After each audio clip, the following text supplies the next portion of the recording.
Hi అండి, అందరికీ నమస్తే.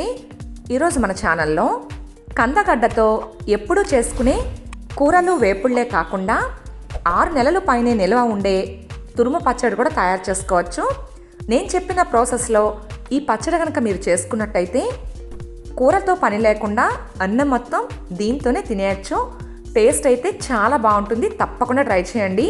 ఓకే ఫ్రెండ్స్, ఇప్పుడు ఈ పచ్చడి ఎలా తయారు చేసుకోవాలో ఆ ప్రాసెస్ ఏంటో చూసేద్దామా. మరి దానికోసం నేను 3/4 కిలో కందగడ్డ తీసుకున్నాను. కందగడ్డను శుభ్రంగా 2-3 సార్లు కడిగి తీసుకోండి. ఎందుకంటే కంద భూమిలో పండుతుంది కనుక దీనికి కొంచెం మట్టి అంటుకుని ఉంటుంది. ఎక్కడా మట్టి లేకుండా శుభ్రంగా కడిగి పైనున్న పొట్టును కూడా క్లీన్ చేసి తీసుకోవాలి. చూసారు కదా, ఇలా కందగడ్డ పైనున్న పొట్టుని క్లీన్ చేసుకుని తడి లేకుండా ఒక పొడి క్లాత్తో తుడుచుకోవాలి. తడి ఉంటే పచ్చడి పాడైపోతుందండి. ఈ విధంగా ఒక క్లాత్ తీసుకుని కందగడ్డ మొత్తం శుభ్రంగా తుడిచి 2 భాగాలుగా కట్ చేసి క్యారెట్ తురుముకునే గ్రేటర్ తీసుకుని ఇందులో ఉండే పెద్ద సైజ్ బ్లేడ్తో కందగడ్డను తురుము తీసుకోవాలి. చూసారు కదా, ఇలా పెద్ద బ్లేడ్ సహాయంతో కందగడ్డ మొత్తం తురిమి తీసుకోండి. కందగడ్డలో దురదగుణం ఉండడం వల్ల తురిమేటప్పుడు జాగ్రత్తగా తురుముకోవాలి. కందను చేత్తో పట్టుకుంటాం కదా, అరిచేతికి తగిలినా పర్వాలేదండి. చెయ్యి పై భాగానికి తగిలితే మాత్రం దురద ఎక్కువగా ఉంటుంది. తురిమేటప్పుడు జాగ్రత్తగా తురుముకోవాలి. ఫ్రెండ్స్ చూడండి, ఇలా కందగడ్డ మొత్తం నేను తురిమి తీసుకున్నాను. ఇందులో వాటర్ కంటెంట్ ఎక్కువగా ఉంటుంది కనుక ఇప్పుడు వాటర్ మొత్తం డ్రైన్ చేసుకోవడానికి ఒక గిన్నె తీసుకుని దీనిపైన పలచటి కాటన్ క్లాత్ వేసుకుని ఇప్పుడు ఇందులో తురిమిన కంద మొత్తం వేసుకుని మూట కట్టి గట్టిగా పిండుకోవాలి. మీకు వీలైనంత గట్టిగా ఈ విధంగా పిండి తీసుకోండి. ఇంత వాటర్తో పచ్చడి తయారు చేసుకుంటే పచ్చడి తొందరగా పాడైపోతుంది. ఇలా మీకు వీలైనంత గట్టిగా పిండుకుని వాటర్ లేకుండా తీసుకోవాలి.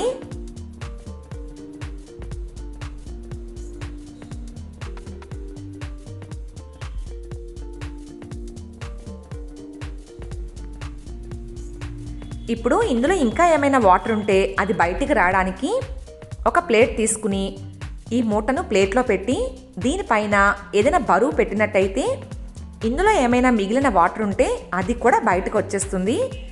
ఈ విధంగా బరువు పెట్టిన తర్వాత ఒక అరగంట లేదా ఒక గంట పాటు పక్కన పెట్టుకోండి. నేనైతే ఒక గంట పక్కన పెట్టాను.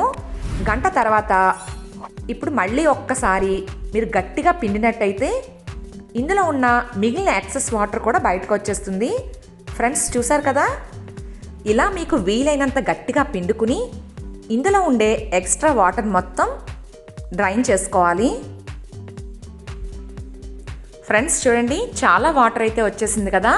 ఇలా ఇందులో ఉండే ఎక్సెస్ వాటర్ని డ్రైన్ చేసిన తర్వాత ఈ కంద తురుముని నీడలో ఒక 2 గంటల పాటు ఆరబెట్టుకోవాలి. ఎండలో మాత్రం ఆరబెట్టకండి, బాగా డ్రైగా అయిపోతుంది.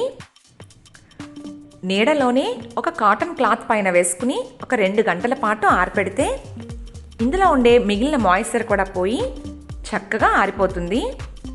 చూసారు కదా, ఇలా ఒక కాటన్ క్లాత్ వేసి తురుము మొత్తం పలచగా స్ప్రెడ్ చేసి ఒక 2 గంటలు పక్కన పెట్టుకోండి. ఇంతలో మిగిలిన ప్రాసెస్ చూద్దాం. ఇప్పుడు ఒక మిక్సీ జార్ తీసుకుని ఇందులో ఒక పెద్ద సైజు వెల్లుల్లిపాయ ఒలిచి వేసి కచ్చా పచ్చగా గ్రైండ్ చేసుకోవాలి. ఇలా గ్రైండ్ చేసిన వెల్లుల్లి మిశ్రమాన్ని ఏదైనా ఒక బౌల్లోకి తీసుకుని పక్కన పెట్టుకోండి. ఇప్పుడు స్టవ్ ఆన్ చేసుకుని ప్యాన్ పెట్టి ఇందులో 1/4 కిలో చింతపండుని నానపెట్టి ఇలా చిక్కగా గుజ్జు తీసి వేసుకుని లో ఫ్లేమ్లో దగ్గరగా అయ్యేంత వరకు ఉడికించుకోవాలి. ఈ పచ్చడిలో నిమ్మరసం వేసుకుంటే రుచి ఉండదండి, చింతపండు వేసుకుంటేనే టేస్ట్ బాగుంటుంది. ఇలా చింతపండుని బాగా దగ్గరగా ఉడికించుకోవాలి. ఉడికేటప్పుడు మధ్య మధ్యలో గరిటతో కలుపుకుంటూ ఈ విధంగా ఉడికించండి, లేదంటే ప్యాన్కి అంటుకుపోతుంది. ఫ్రెండ్స్ చూసారు కదా, ఇలా బాగా దగ్గరగా ఉడికిన తర్వాత స్టవ్ ఆఫ్ చేసేసి పక్కన పెట్టుకోవాలి. ఇప్పుడు మళ్ళీ స్టవ్ మీద వేరే ఒక ప్యాన్ పెట్టుకుని ఇందులో తగినంత ఆయిల్ వేసుకోండి. పచ్చళ్ళకి కొంచెం ఆయిల్ ఎక్కువగానే పడుతుంది. ఆయిల్ కాగిన తర్వాత ఒక స్పూన్ ఆవాలు వేసుకోవాలి. అలాగే ఒక 4 ఎండుమిరపకాయల్ని కట్ చేసి వేసుకుని ఇవి వేగిన తర్వాత స్టవ్ ఆఫ్ చేసేసి పక్కన పెట్టుకోవాలి. ఈ విధంగా పోపును కూడా రెడీ చేసుకున్నాం కదా. ఇప్పుడు పచ్చడి తయారు చేసుకోవడం కోసం మనం ముందుగా ఆరపెట్టి పెట్టుకున్న కంద తురుముని ఒక ప్లేట్లోకి తీసుకుని చేత్తో చూస్తే ఎక్కడా తడి లేకుండా చక్కగా ఆరిపోయింది చూడండి. ఈ విధంగా పొడి పొడిగా ఉండాలి. అలా అని ఎండలో మాత్రం ఆరపెట్టకండి, నీడలోనే ఆరపెట్టుకోవాలి. ఇప్పుడు ఈ కంద తురుముని ఏదైనా ఒక మెజరింగ్ కప్తో కొలుచుకుని పచ్చడి కలుపుకునే గిన్నెలో వేసుకోవాలి. నేను తీసుకున్న 3/4 కిలో కందగడ్డకి 3.5 కప్పుల కంద తురుము అయితే తయారైంది. కందగడ్డను కొలుచుకోకూడదు, ఇలా తురుమును మాత్రమే కొలుచుకోవాలి. ఫ్రెండ్స్ చూసారు కదా, నేను తీసుకున్న ఈ కంద తురుము ఈ కప్తో 3.5 కప్స్ అయింది. ఇప్పుడు అదే కప్తో 1 కప్పు వరకు పచ్చళ్ళకు వాడే పచ్చికారం వేసుకోవాలి. కూరల్లో వాడే కారం మాత్రం వేసుకోకండి. నేను 3 మ్యాంగో కారపొడి వేసుకున్నాను, దాంతో పచ్చడి పెట్టుకుంటే టేస్ట్ బాగుంటుంది. ఇప్పుడు 1/2 కప్ సాల్ట్ వేసుకోవాలి. ఇప్పుడు 1/3 కప్ ఆవపిండి వేసుకోండి. ఆవాలను మిక్సీ జార్లో వేసి మెత్తగా గ్రైండ్ చేస్తే ఈ పొడి వస్తుంది. వాటిని వేయించే పని లేదండి, పచ్చి ఆవాలే గ్రైండ్ చేసుకోవచ్చు. అలాగే వేయించిన మెంతిపిండి 1 టేబుల్ స్పూన్ వేసుకుని మనం ముందుగా ఉడికించి పెట్టుకున్న చింతపండు గుజ్జు మొత్తం వేసుకోవాలి. ఇప్పుడు కచ్చా పచ్చగా గ్రైండ్ చేసుకున్న వెల్లుల్లి తురుము కూడా వేసుకుని ముందుగా వేయించి పెట్టుకున్న పోపు మొత్తం ఆయిల్తో పాటుగా వేసుకుని మొత్తం అంతా కలిసేలా గరిటతో బాగా కలుపుకోవాలి. ఈ కంద తురుము పచ్చడి నిమ్మరసంతో పెడితే టేస్ట్ ఉండదండి, చింతపండు గుజ్జు మాత్రమే వేసుకోవాలి. పచ్చడి మరింత రుచిగా ఉండడానికి నువ్వుల నూనె కానీ పల్లీల నూనె కానీ వేసి పచ్చడి కలుపుకుంటే టేస్ట్ బాగుంటుంది. సన్ఫ్లవర్ ఆయిల్ వేసుకుంటే అంత రుచి ఉండదు. అలాగే పచ్చడి పాడవకుండా ఉండాలి అంటే ఆయిల్ ఫుల్గా వేసుకోవాలి.